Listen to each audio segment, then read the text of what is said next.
এই পর্যায়ে আমরা ঈদের সালাতের ব্যাপারে কিছু কথা বলবো। যেহেতু করোনা পরিস্থিতির কারণে গোটা বিশ্বে এখন লকডাউন চলছে, একটা ক্রাইসিস মোমেন্ট, গোটা বিশ্ববাসী এখন খুব আতঙ্কিত, গোটা বিশ্ববাসী খুব বিপদের মধ্যে আছে। ফলে আমাদের মসজিদগুলো এখন বন্ধ, বেশিরভাগ অধিকাংশ মুসলিম দেশগুলোতে মসজিদগুলো বন্ধ, নামাজগুলো আমাদের ঘরে পড়তে হচ্ছে। এমনকি জুমার সালাতও আমরা মসজিদে পড়তে পারছি না, জুমার সালাতের পরিবর্তে জোহরের সালাত আমাদেরকে ঘরে আদায় করতে হচ্ছে। এই পরিস্থিতিতে আর 2 দিন পরে আমরা ঈদ উল ফিতর উদযাপন করতে যাচ্ছি। এখন যেহেতু আমরা মসজিদে যেতে পারবো না, আমরা কিভাবে ঈদ উল ফিতর এর সালাত আদায় করব? আমরা কি ঘরে ঈদ উল ফিতরের সালাত আদায় করব নাকি করা লাগবে না? এ ব্যাপারে অনেকেরই অনেক প্রশ্ন এবং এই ব্যাপারটা নিয়ে অনেক আলোচনা হচ্ছে। এবং পৃথিবীর বেশিরভাগ মুসলিম দেশগুলোর যে মুসলিম স্কলাররা বা ফতুয়া বোর্ডগুলো আছে, তারাও এই ব্যাপারটা নিয়ে গবেষণা করে ফতুয়া দিচ্ছে। তাকবীরে তাহরিমে আল্লাহু আকবার বলে আপনি সানা পড়বেন, সানা পড়ে কেরাত পড়ার আগে আপনি অতিরিক্ত 3টা তাকবীর দিবেন, আল্লাহু আকবার আল্লাহু আকবার আল্লাহু আকবার। 3টা তাকবীর দেওয়ার পরে আপনি সূরা ফাতিহা পড়বেন, অন্য একটি সূরা পড়বেন, তারপর রুকু করবেন, সিজদা করে দ্বিতীয় রাকাতের জন্য দাঁড়িয়ে আপনি কেরাত পড়ে ফেলবেন আগে, অর্থাৎ সূরা ফাতিহা এবং অন্য একটি সূরা পড়ে ফেলবেন। রুকুতে যাওয়ার আগে আপনি অতিরিক্ত 3টি তাকবীর দিবেন, আল্লাহু আকবার আল্লাহু আকবার আল্লাহু আকবার, এবং চতুর্থ তাকবীর দিয়ে আপনি রুকুতে যাবেন। এভাবে 6টি অতিরিক্ত তাকবীর দেওয়ার মধ্য দিয়ে কিন্তু আমরা খুব সহজেই আমাদের বাসায় ঈদের সালাত আদায় করতে পারবো।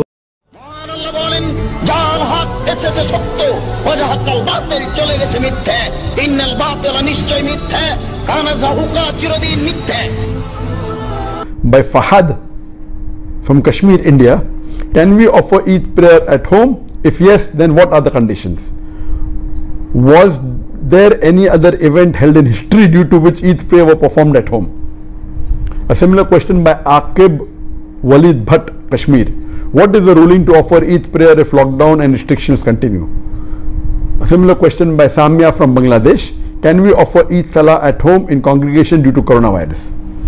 Regarding the question, was Eid Salah ever offered at home before in the history? As a whole, no. As a whole, majority of the people in the world offering at home, no, it wasn't done. But yes, there were occasions when some people did, and I'll discuss that. The basic question is, can we pray Eid Salah at home? And if we pray at home, how can we pray?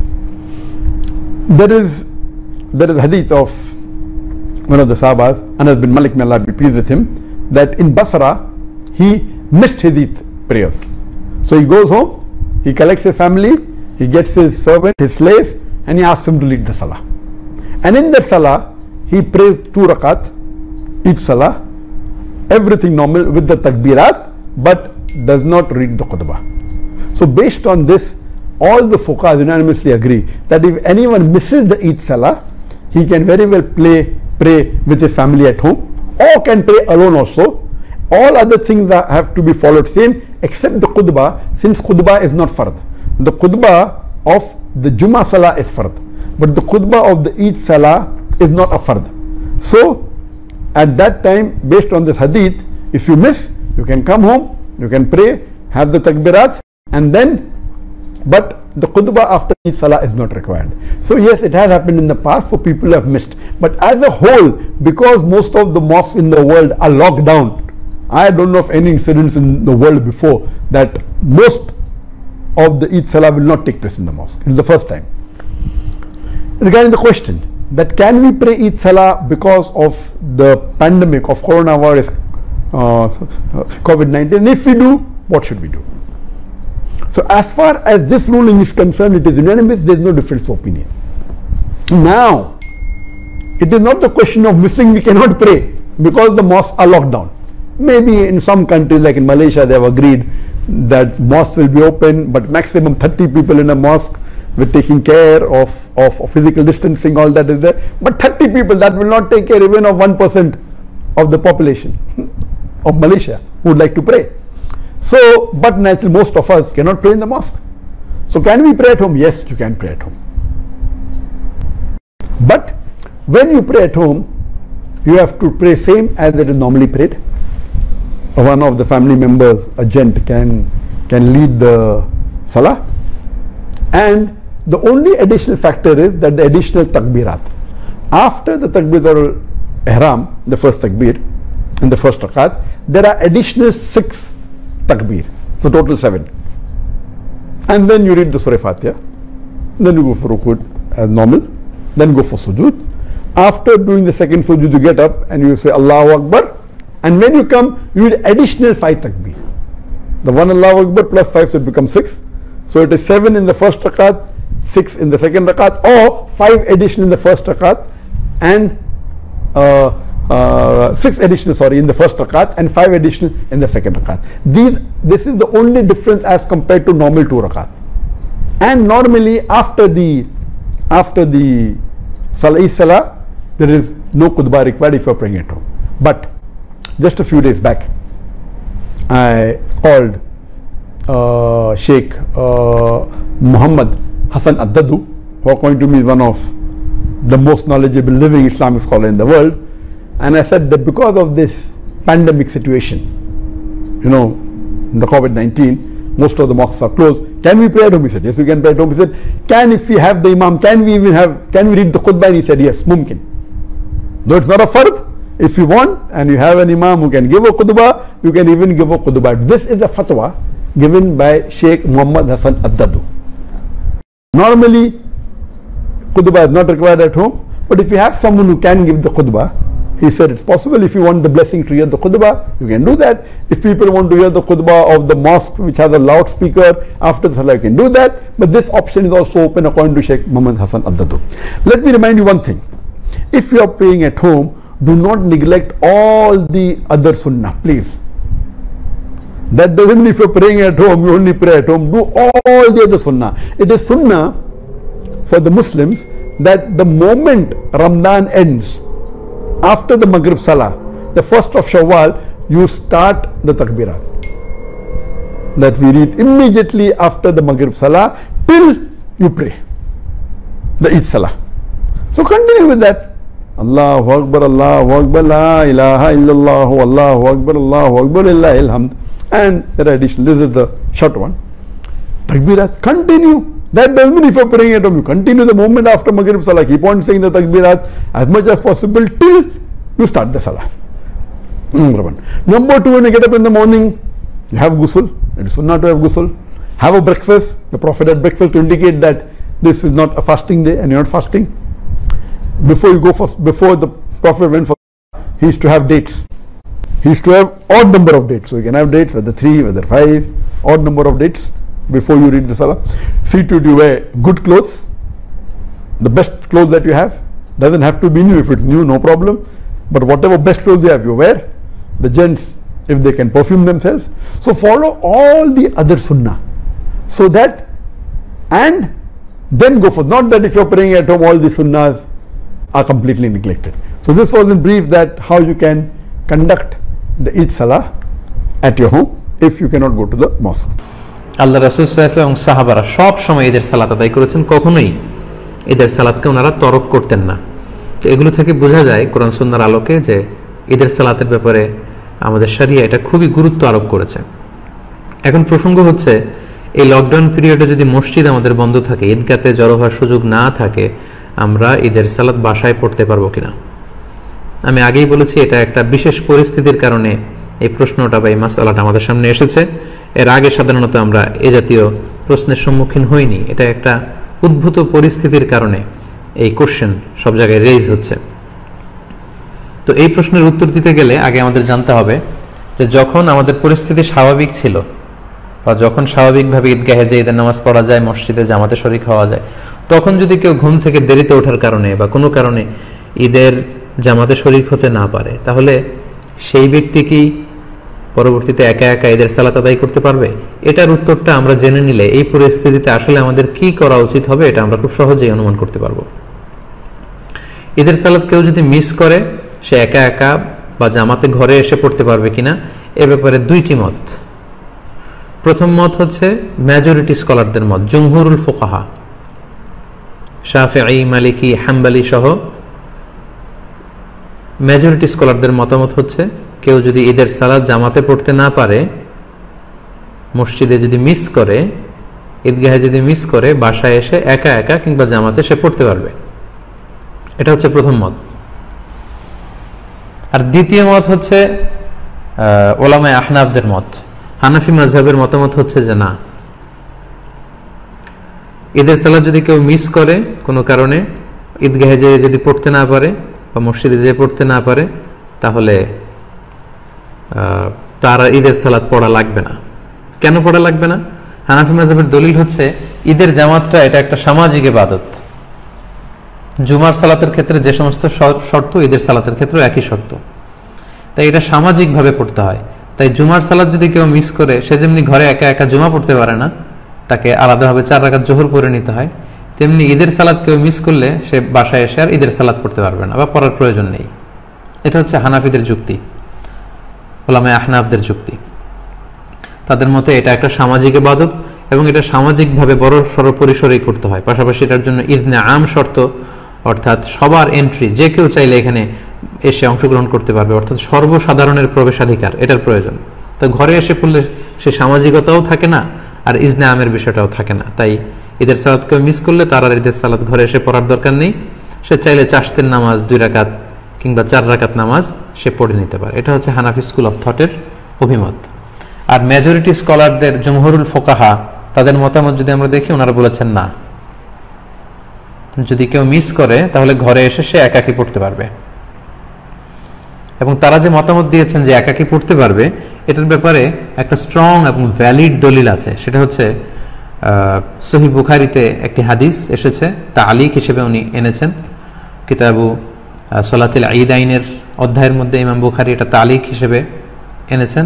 পাশাপাশি মুসান্নাফে ইবনে আবি শাইবাতেও এই হাদিসটি এসেছে। প্রসঙ্গটা হচ্ছে আনাস রাদিয়াল্লাহু তাআলা আনহুর প্রসঙ্গ। উনি ওনার শেষ জীবনে বাসরাতে থাকতেন, ইরাকের বসরা শহরে থাকতেন। একদিন কোনো কারণে উনি এবং ওনার ফ্যামিলি মেম্বার ঈদের জামাত ওনারা মিস করেছেন। মিস করাতে উনি বাসায় এসে সবাইকে নিয়ে ঈদের জামাত আদায় করেছেন বাসায়, এবং হাদিসটি সহিহ বুখারীতে এসেছে। আমি হাদিসটা আপনাদেরকে পড়ে শোনাচ্ছি।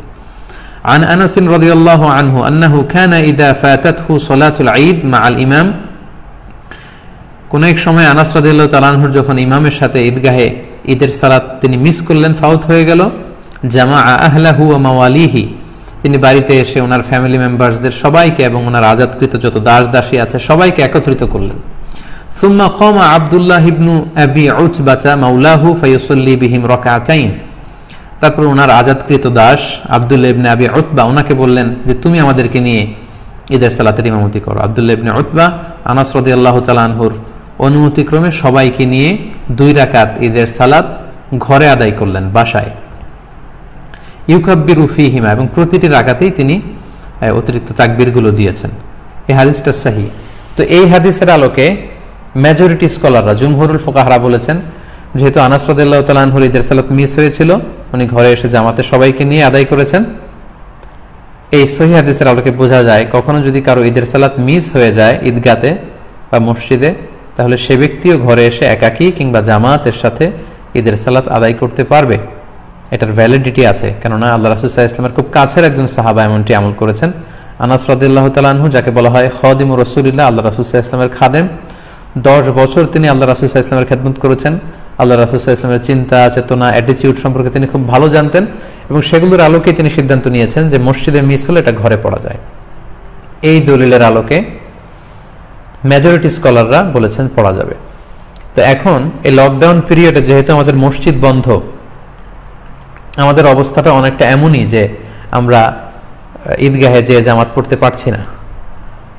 অনেকটা আনাস রাদিয়াল্লাহু তাআলা আনহুর এই ঘটনার সাথে কিয়াস করেই এখন আমাদেরকে সলিউশন খুঁজে নিতে হবে। তাহলে সলিউশনের ক্ষেত্রে 2টা দিক আমাদের দাঁড়ালো। হানাফি স্কুল অফ থট অনুযায়ী এটা একটা সামাজিক ইবাদত, এটাকে সামাজিকভাবে বড় সড় পরিসরে ঈদগাহে আদায় করতে হয় এবং এটাতে ইজনে আম থাকতে হয়, সর্বসাধারণের প্রবেশাধিকার লাগে। এগুলো যদি না পাওয়া যায় তাহলে ঈদের সালাতের যে গুরুত্ব সেটা থাকে না, ফলে তার বাড়িতে এসে আর পড়ার দরকার নেই, 2 রাকাত 4 রাকাত নামাজ পড়ে নিলে হবে, নফল নামাজ। আর অন্যদিকে জুমহুরুল ফুকাহা, মেজরিটি স্কলারদের মতামত হচ্ছে যে না, কেউ মিস করলে বাসায় এসেও পড়তে পারবে, কেননা আনাস রাদিয়াল্লাহু তাআলা আনহু শুধু একাই পড়েননি, মুনফারিদান না, তিনি জামাতের সাথে সবাইকে নিয়ে পড়েছেন। এখন আমরা কি করব? আমরা কি ঈদের সালাত তরক করব নাকি 2 রাকাত আমরা সালাত আদায় করব। সম্মানিত শুধু এই দীর্ঘ সময়ের বিশ্লেষণ শেষে আপনাদের কাছে আমি আমার ব্যক্তিগত অভিমতটুকু পেশ করতে চাই যে বর্তমানে যেহেতু এটা একটা কন্টেম্পোরারি মাসআলা এবং আরব বিশ্ব সহ পৃথিবীর বেশিরভাগ মুসলিম দেশের যে ফতোয়া বোর্ড ওনাদের মতামত হচ্ছে যে আপনারা যেহেতু বাইরে যে ঈদের সালাত পড়ার সুযোগ নেই, আপনারা ঘরে ঈদের সালাত আদায় করুন। যেহেতু আনাস রাদিয়াল্লাহু তাআলা আনহু এমনটি করেছেন এবং সেটার আলোকেই আমরা এই সিদ্ধান্তে উপনীত হতে পারি যে আমরা চাইলে আমাদের ঘরে ঈদের সালাত একা একাও আদায় করতে পারবো, জামাতের সাথেও আদায় করতে পারবো। আমরা জানি যে ঈদের সালাত ঈদের দিনের আনন্দকে অনেক গুণ বাড়িয়ে দেয়। আমরা যদি ঈদের সালাত আদায় না করি এমনি নফল নামাজ বা চাশতের নামাজ 2-4 রাকাত পড়ি, ঈদের আনন্দ কিন্তু আমরা পাবো না। আমরা জানি যে ঈদের সালাতে অতিরিক্ত তাকবীর দিতে হয়, যেটা অন্য কোনো নামাজে নেই। ফলে এটা ঈদের জন্য একটা বড় আনন্দের কারণ এবং এটা অনেক বড় একটা শেয়ার। যেহেতু সহিহ হাদিস এখানে পাওয়া যাচ্ছে এবং মেজরিটি স্কলারদের মতামত পাওয়া যাচ্ছে, সেটার আলোকে আমরা চাইলে কিন্তু ঈদের সালাত আদায় করতে পারি। কারণ হানাফি মাযহাবে কিন্তু এমন বলা হয়নি যে আপনি যদি ঈদের সালাত আদায় করেন ঘরে এসে আপনার গুনাহ হবে, বরং হানাফি মাযহাবে এটাও সাজেস্ট করা হয়েছে যে ঈদের সালাত পড়া লাগবে না, বরং 2 রাকাত চাশতের নামাজ অথবা 4 রাকাত নফল নামাজ পড়ুন। তো সেক্ষেত্রে আপনি ঈদের সালাতে আদায় করেন, যেহেতু সহিহ হাদিসে সাহাবীর আমল দ্বারা এটা প্রমাণিত, মেজরিটি স্কলাররা বলেছেন। তো হানাফি মাযহাব অনুযায়ী আপনার ঈদের সালাত যদি আদায় নাও হয়, এটা তো একটা নফল নামাজ হিসেবে আল্লাহর কাছে কবুল হবে ইনশাআল্লাহ। তাই এই মতামতগুলোর আলোকে আমার হাম্বল সাজেশন হচ্ছে আপনারা ঘরে একাকী কিংবা জামাতে ঈদের সালাত আদায় করুন। যদি সুযোগ হয় বাসার ছাদে 4-5 জন মিলে, খুব বড় পরিসরে না হলেও 4-5 জন মিলে চাইলে আপনারা জামাতে আদায় করতে পারেন। আপনারা গোটা বিশ্বে বাংলা ভাষাভাষী যে সমস্ত ভাই বোনেরা আপনারা যেখানে আছেন, ওই দেশের নিয়মকানুন মেনে আপনাদের পরিসরে বাসার ছাদের উপরে হোক অথবা ঘরের ভেতরে হোক, আপনারা প্রতিদিন এই লকডাউনের পিরিয়ডে আমরা ফ্যামিলির সবাই মিলে যেমনি জামাতে সালাত আদায় করেছি, যেমনি আমরা বারবার ছবি শেয়ার করেছি যে বাবা যদি ইমাম হয় তাহলে ঘরে সালাতের বিধান কি, ছেলেরা পেছনে দাঁড়াবে, মেয়েরা মারা বোনরা পেছনে দাঁড়াবে, ঠিক একই পদ্ধতিতে আপনারা ঈদের সালাত আদায় করুন। শুধু কেরাতটা জাহারি পড়তে হবে আর অতিরিক্ত তাকবীর দিতে হবে। তো তাহলে আমরা এটাই সাজেস্ট করছি যে আপনারা ঈদের সালাত চাইলে ঘরে পড়তে পারেন, একা একাও পড়তে পারেন, ফাদদান আও জামাআতান। সেক্ষেত্রে আপনাদেরকে জানিয়ে রাখি ঈদের সালাতে কোনো আজান দেয়া লাগে না, কোনো একামত দেয়া লাগে না। 2 রাকাত এবং আওয়াজ করে কেরাত পড়তে হয়। ফজরের 2 রাকাতে আমরা যেমনি আওয়াজ করে কেরাত করি, আপনি আওয়াজ করে কেরাত পড়বেন এবং অতিরিক্ত কিছু তাকবীর দেয়া লাগে। এবং এই নামাজের শেষে খুতবা দেয়া লাগবে না, যেহেতু খুতবা দিবে ইমাম সাহেব সকলের উদ্দেশ্য করে। তো ঘরে যেহেতু আমরা করলে সেই প্রসঙ্গটা আসছে না, তাই আমাদের খুতবা দেয়া লাগবে না। ঈদের সালাতে আমাদের অতিরিক্ত তাকবীর দিতে হয়। এই তাকবীরের প্রসঙ্গটা 1 মিনিটে শেয়ার করে আজকের লাইভ প্রোগ্রাম আমি শেষ করতে যাচ্ছি ইনশাআল্লাহ। আমরা জানি যে ঈদে অতিরিক্ত তাকবীর দিতে হয়। হানাফি মাযহাব মতে আমরা 6টা অতিরিক্ত তাকবীর দেই। প্রথম রাকাতে অতিরিক্ত 3টা, দ্বিতীয় রাকাতে 3টা। শাফি মাযহাবে অতিরিক্ত 12টি তাকবীর দেওয়া হয়। প্রথম রাকাতে 7টি, দ্বিতীয় রাকাতে 5টি। হাম্বলি আর মালিকি মাযহাবে 11টি অতিরিক্ত তাকবীর দেওয়া হয়। প্রথম রাকাতে 6টি, দ্বিতীয় রাকাতে 5টি। তো আমাদের বাংলা ভাষাভাষী যারা বাংলাদেশে, আমরা যেহেতু বেশিরভাগ হানাফি মাযহাবের অনুসারী, সো এক্ষেত্রে এবং এটার তাকবীরের সংখ্যাও কম এবং সবগুলো পদ্ধতি যেহেতু সহিহ হাদিস দ্বারা সাব্যস্ত, তাহলে আমরা 6 তাকবীরের এটাকে সাজেস্ট করতে পারি। এটা হিসাব রাখতে একটু সুবিধা হবে আমাদের। ঈদের সালাতের পদ্ধতি আমি আগেই বলেছি 2 রাকাত। আপনি যদি 6 তাকবীরের সাথে আদায় করেন, আমরা যারা করি 6 তাকবীরের সাথে, সেটার পদ্ধতিটা হবে এমন: তাকবীরে তাহরিমে আল্লাহু আকবার বলে আপনি সানা পড়বেন। সানা পড়ে কেরাত পড়ার আগে আপনি অতিরিক্ত 3টা তাকবীর দিবেন, আল্লাহু আকবার, আল্লাহু আকবার, আল্লাহু আকবার। 3টা তাকবীর দেওয়ার পরে আপনি সূরা ফাতিহা পড়বেন, অন্য একটি সূরা পড়বেন, তারপর রুকু করবেন, সিজদা করে দ্বিতীয় রাকাতের জন্য দাঁড়িয়ে আপনি কেরাত পড়ে ফেলবেন আগে, অর্থাৎ সূরা ফাতিহা এবং অন্য একটি সূরা পড়ে ফেলবেন।